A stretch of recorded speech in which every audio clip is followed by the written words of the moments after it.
প্রিয় দর্শক, আমন্ত্রণ মানি ম্যাটার্সে। আজকে আমাদের সঙ্গে অতিথি হিসেবে আছেন ঢাকা হাইড অ্যান্ড স্কিন লিমিটেডের ব্যবস্থাপনা পরিচালক এম এ রশিদ ভূঁইয়া। আমরা তার সঙ্গে আলোচনা করব চামড়া খাত নিয়ে। আপনাকে অনেক ধন্যবাদ আজকে আসবার জন্য। আপনাদেরকে অনেক ধন্যবাদ আমাকে নিমন্ত্রণ জানার জন্য। অনেক দিন ধরেই কিন্তু যেটা আমরা দেখছি একটি সমস্যার সম্মুখীন হচ্ছেন, আপনারাও নিশ্চয়ই হচ্ছেন, যেহেতু চামড়া নিয়ে আপনি ব্যবসা করছেন, যে গরু আসা বন্ধ হচ্ছে ভারত থেকে। আবার শুনছি যে মিয়ানমার থেকে কিছু আসছে ট্রলারে করে, কিন্তু তারপরেও সংকট তৈরি হচ্ছে। এখন সামনে কোরবানির ঈদ, তো আপনারা কি মনে করছেন যে চামড়ার কোনো এই যে কোরবানির ঈদকে ঘিরেই তো আপনাদের ব্যবসাটা জমে ওঠে, এখন এই চামড়ার সংকট তৈরি হবে কি না, বা হলে আপনাদের কি ধরনের চিন্তা ভাবনা আছে এই নিয়ে?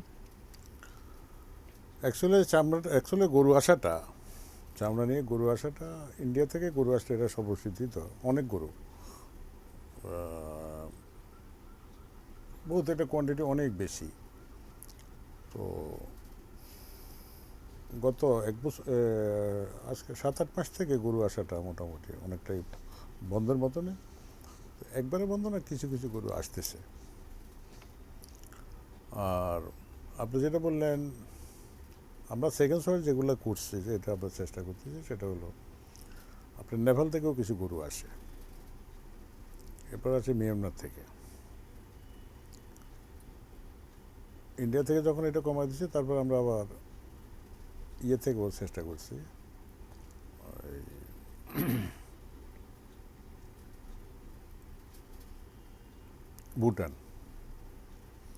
ভুটান থেকেও আমরা চেষ্টা করতেছি, এবং কিছু গরু আসছে ভুটান থেকে। আচ্ছা, আর বার্মা থেকে, মিয়ানমার থেকে এটা আসে, রেগুলারে সবসময় আসে। তো এটা যেগুলোই আমরা চেষ্টা করতেছি, আমাদের ভুটান থেকে অনেক দূর হয়ে যায়, ইন্ডিয়া হয়ে আসতে হয়, কস্ট বেশি পড়ে যায়। কষ্ট বেশি পড়ে যায়। আর মিয়ানমার থেকে আসাটা একটু ইজি, নেপাল থেকে আসাটা অনেক কষ্ট পড়ে যায়, দূর অনেক বেশি। এতে করে আমরা চেষ্টা চালিয়ে যাচ্ছি। আর ইন্ডিয়াতেও গরু আসে, একটা কোয়ান্টিটি আসে, এখনও কিছু গরু আসে। আপনারা কি আশাবাদী যে এই যে কোরবানির ঈদের আগ দিয়ে ভারতীয় বর্ডার খুলে দিতে পারে, গরু কি পাঠাতে পারে? হয়তো আমাদের, কারণ তাদের জন্য তো একটি বিরাট বাজার হবে এখানে। না, বাজার বলতে তাদের যে বাজারটা, এটা অত্যন্ত অনেক বড়। আমার এক্স্যাক্টলি ফিগারটা খেয়াল নেই, অনেক বড়। তো এখন তারা কিভাবে কি করতেছে, এটা আমাদের অ্যাকচুয়ালি বোধগম্য নয়। যেমন তাদের কয়লার মার্কেটটা অনেক বড় মার্কেট ছিল বাংলাদেশে, কিন্তু এবার যখন আমাদের যারা ইটা ইটা তৈরি করে, ইটা বানায়, ঠিক ওই সময়টায় কয়লাটা বন্ধ করে দিল। বন্ধ করে দেওয়ার পরে ইটা কিনতে এসে অনেক বেশি দামে, কয়লার দাম অনেক ডবলের চেয়ে বেশি দামে বিক্রি হয়েছে। তো এর পরবর্তী টাইমে আমরা এটাকে অন্য সোর্সে, আমরা মালয়েশিয়া অন্য দেশ থেকে, অন্য সোর্স থেকে এটা আমরা আনে নিছি। আনে নেওয়ার পরে যারা আমাদের সাথে এখন ব্যবসা করতেছে, ওরা তো এই মার্কেটটা হারাইতে যাবে না। তো আমাদের পার্শ্ববর্তী দেশ ইন্ডিয়া বহুদিন থেকে আমাদের এখানে কয়লা সাপ্লাই করতো, অনেক পরিমাণ আমাদের কয়লা লাগে, কিন্তু সেই জিনিসটা এখন টোটালি ধরতে গেলে বন্ধের মতো নেই। এখন এই যে আপনার চামড়া শিল্পের যে ব্যাপারটি, আপনি কি মনে করেন যে আপনি যেহেতু চামড়ার সাথে আছেন, চামড়া শিল্পের সঙ্গে আছেন এত বছর ধরে, আপনার তো নিশ্চয়ই একটা এফেক্ট তো পড়ছেই। হ্যাঁ, একটা এফেক্ট পড়ছে আপনার কোয়ালিটি চামড়াটা। তবে আমাদের চামড়াটা ভালো, আমাদের দেশে যে চামড়াটা হয় এই চামড়াটা ভালো। আর ইন্ডিয়া থেকে গরু আসলেও এটাকে যারা গরুর ব্যবসা করে, প্রক্রিয়া করতে হয়, প্রক্রিয়া করতে হয়, কমসে কম 3 মাস 6 মাস গরুটাকে প্রক্রিয়া করে ওইভাবে ঠিক করে রেডি করে নিতে হয়। আমাদের ওয়েদার ভালো, ইন্ডিয়া থেকে আমাদের ওয়েদার বেটার। সব ডিস্ট্রিক্ট না, মোটামুটি বেশ কিছু কিছু ডিস্ট্রিক্ট, ওই পার থেকে গরুটা এই পারে আসলেও অনেকটা আমাদের আবহাওয়ার কারণে অনেকটা ভালো হয়। তো আপনি কি বলছিলেন আমাদের অনুষ্ঠান শুরু হওয়ার আগে, যে আপনি এখনো বললেন যে আমাদের দেশীয় গরুর যে চামড়াটা সেটা অনেকটা ভালো ইন্ডিয়ান ভারতীয় গরুর চামড়ার চেয়ে, এবং আপনি যেটা বলছিলেন যে বেশি বেশি করে ফার্ম করার ব্যাপারে। সেই জিনিসটা হলো যে আপনার এখানে আমাদের যে গরুগুলো আছে এটা আমাদের সাফিসিয়েন্ট না আমাদের, এবং ঈদেও আমাদের সংকট সৃষ্টি হতে পারে।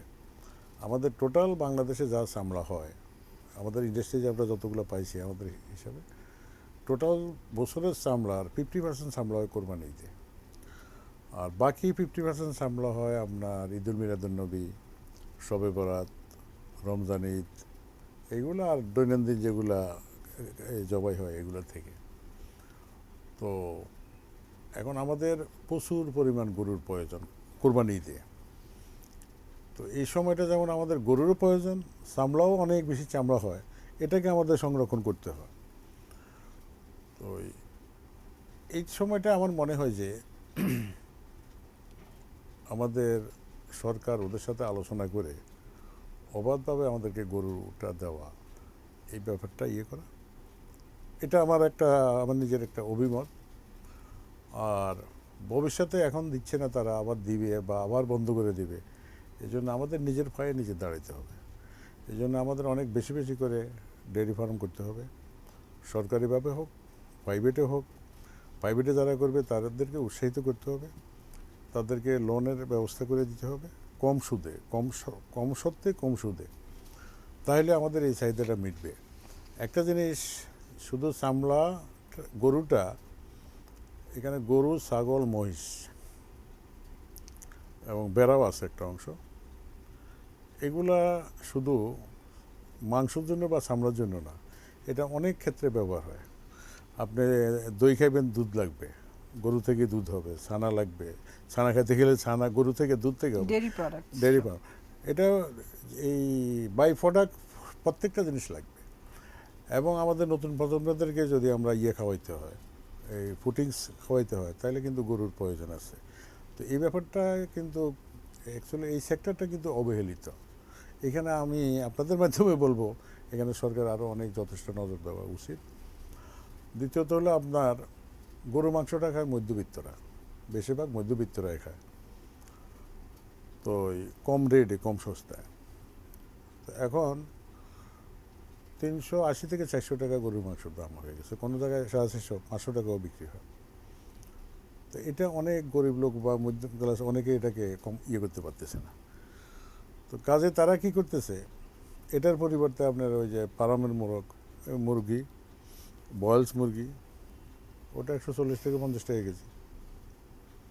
কত গরু মাংস যেটা হবে আপনার 1 কেজি, আর এটা হবে 1 কেজি নিলে 1.5 কেজি হবে, কিন্তু তার পেটের খাওয়ার চাহিদাটা মিটাতেছে ওইভাবে।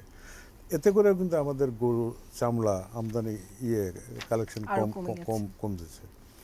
তো আমাদের প্রাইসটার মধ্যে রাখতে হবে, যাতে মধ্যবিত্ত লোকেরা এবং গরিব লোকেরা গরু মাংস খাইতে পারে। এই দিক থেকে নজর রাখা উচিত।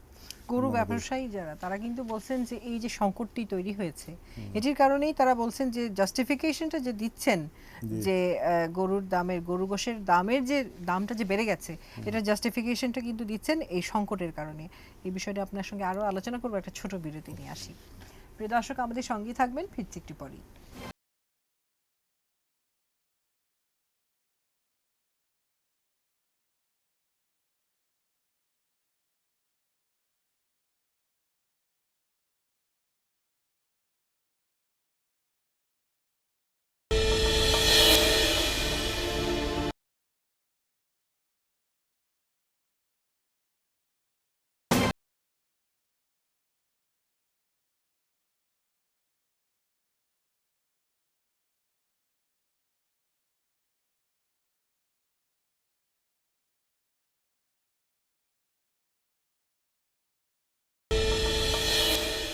প্রিয় দর্শক, আবার আমন্ত্রণ মানি ম্যাটার্সে। আমরা কথা বলছিলাম ঢাকা হাইড অ্যান্ড স্কিন লিমিটেডের ব্যবস্থাপনা পরিচালক এম.এ. রশিদ ভূঁইয়ার সঙ্গে।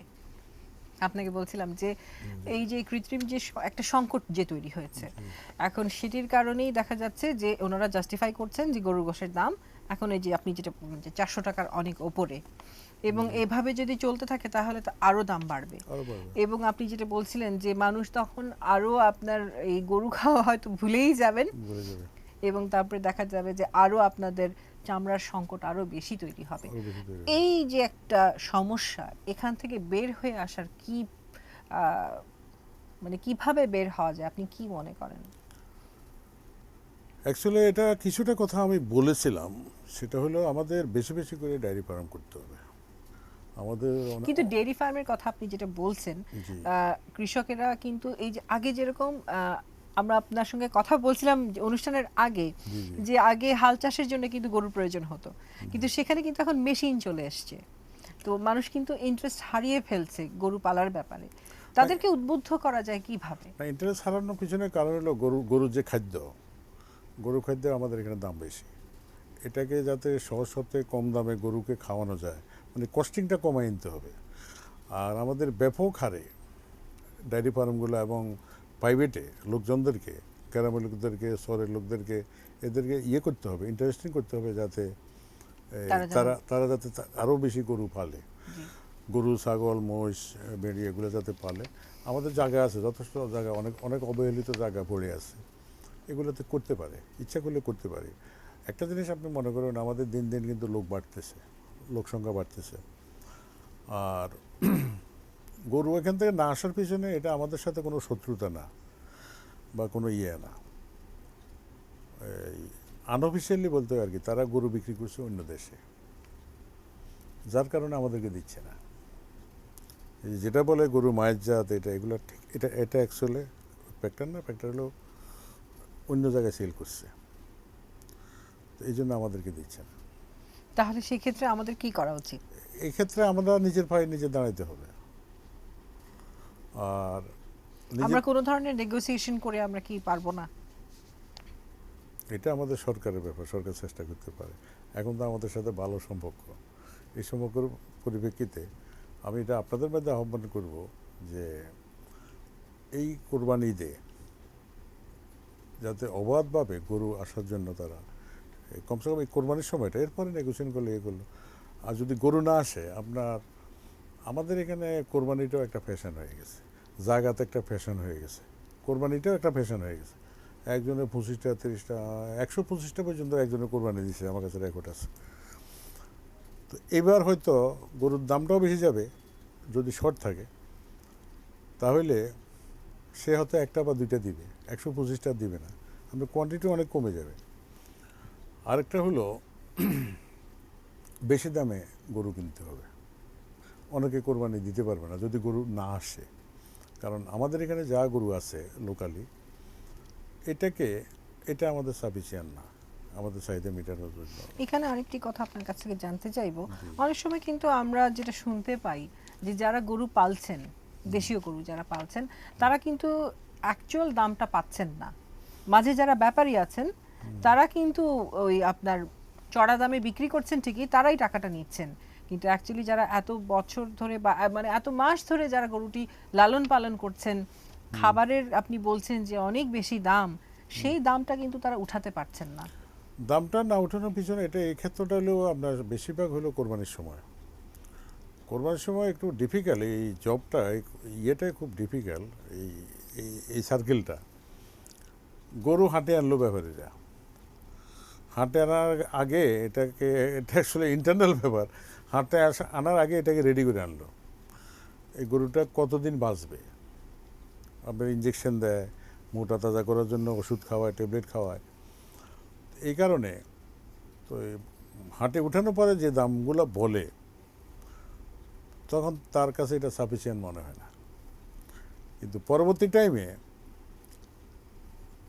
সে যে তাকে ইঞ্জেকশন দিয়েছে বা ট্যাবলেট খাওয়াইছে, এটা একটা সময় আছে। এই গরুটার লাইফ এই পর্যন্ত 7 দিন 8 দিন বা 10 দিন, কিন্তু এই গরুটা রাখতেও পারতেছে না সে। লাস্টে এনেও যে কোনো দামে হোক এটা বিক্রি করতে হবে তার। আদারওয়াইজ যে হাটে অনেক গরু মারা যায় বা ইয়ে হয়, হার্ট অ্যাটাক করে গরু, অ্যাকচুয়ালি কারণ এটা। তো আমি কালকে একটা অনুষ্ঠান এই যে দেখতেছিলাম, আপনি যেটা বললেন যে ওষুধ খাওয়ানো হচ্ছে, তারপরে আপনার ইনজেকশন দেওয়া হচ্ছে, এতে কি গরুর চামড়ার কোনো ক্ষতি হয় না?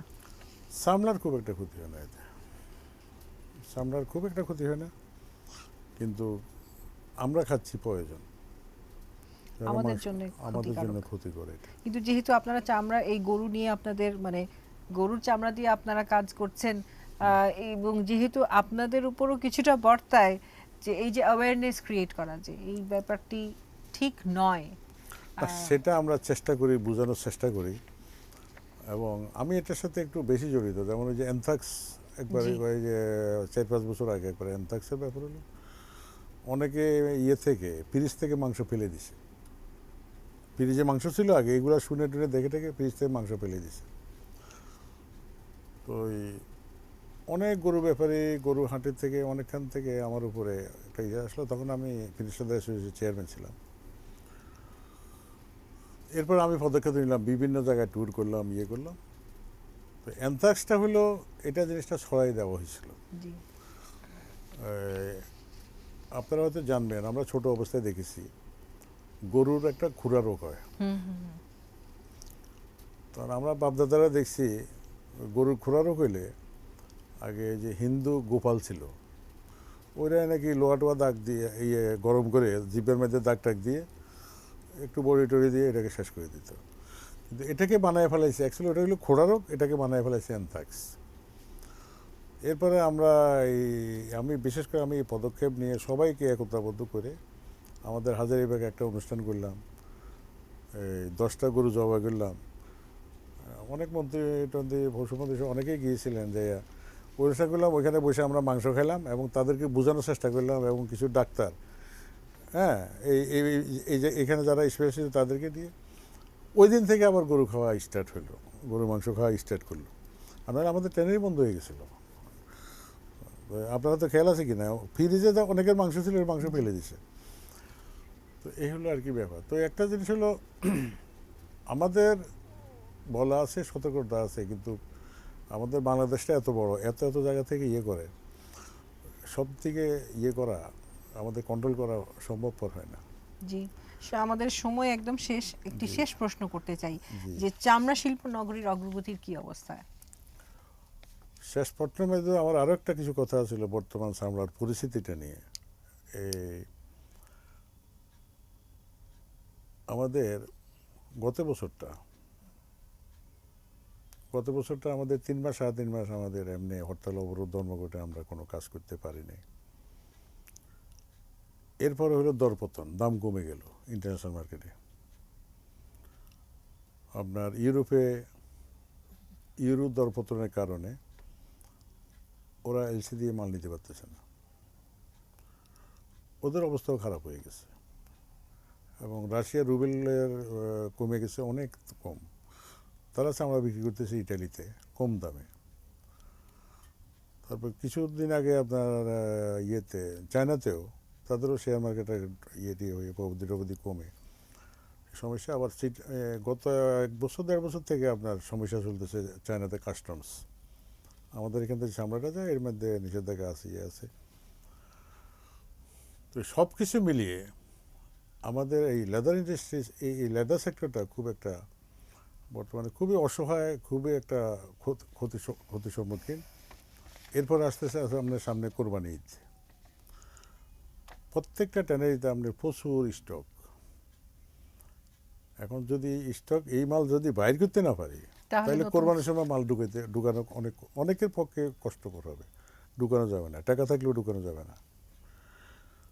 তো এই ব্যাপারটা আপনাদের মাধ্যমে বলবো, সরকারের একটু জিনিসটা একটু ভালোভাবে দেখা উচিত।